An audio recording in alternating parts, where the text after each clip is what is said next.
Hi hi, అందరు బాగున్నారా? నేనైతే చాలా బాగున్నానండి. ముందుగా మీ అందరికీ వినాయక చవితి శుభాకాంక్షలు. మరి వినాయక చవితి స్పెషల్స్ మేమేం చేసామో చూస్తారా?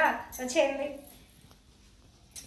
ముందుగా పులిహోర, ఆల్ టైమ్ ఫేవరెట్ చింతపండు పులిహోర. మనకు పండగ అంటే ఫస్ట్ పులిహోర కంపల్సరీ కదండి. ఇవి ఉండ్రాళ్ళు, వినాయక చవితి స్పెషల్ ఉండ్రాళ్ళు. నెక్స్ట్ ఇది మామిడికాయ పప్పు,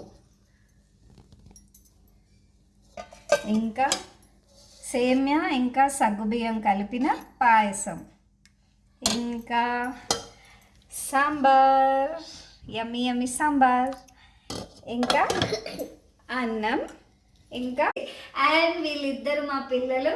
తిను మా పాప ఆద్య, తిను అభిరామ్. సో చెప్పండి, హ్యాపీ వినాయక చవితి చెప్పండి. Bye bye. ప్లీజ్ సబ్స్క్రైబ్ చేసుకోండి.